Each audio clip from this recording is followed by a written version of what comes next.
ஆண்டவருக்கு நன்றி சொல்ல வேண்டும். உம்முடைய சீஷர்கள் முன்னோர்களின் பாரம்பரியத்தை ஏன் மீறி நடக்கிறார்கள் என்று கேட்டார்கள்.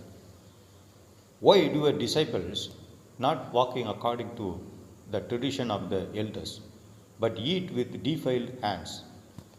இயேசுவின் சீஷர்கள் சில கை கழுவாமல் சாப்பிடுவதை கண்டு பரிசேயரும் வேத பாரகரும் குற்றம் சாட்டினார்கள்.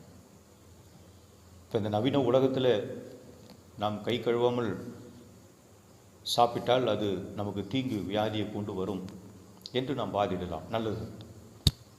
ஹேண்ட் வாஷ், கை கழுவுதல் என்பது 90% வியாதிகளை தடுக்கக்கூடியதாக இருக்கிறது என்று மருத்துவமே அதை நமக்கு அறிவிக்கிறது. குறிப்பாக குவாரண்டைன் பீரியடில் நாம் எல்லாருமே கை கழுவினோம், ஹேண்ட் வாஷ் பண்ணும்படி அரசாங்கமே சட்டத்தை இயற்றியதை பார்க்கிறோம். ஆகவே எல்லாரும் அதை செய்தார்கள். நல்லது. கட்டளைகளை, ஆனால் இங்கே பிரச்சனை என்பது வேற. யூதர்கள் தேவனுடைய கட்டளைகளை கை கொள்ளாமல் மனிதருடைய பாரம்பரியங்களை மக்கள் மேலே திணித்தார்கள். ஸோ அதுதான் இங்கே பிரச்சனை. பரிசேயர்கள் கை கழுவுவதை சுத்தம் சம்பந்தப்பட்டதாக பார்க்காமல் அதை பரிசுத்தம் என்று நினைத்தார்கள்.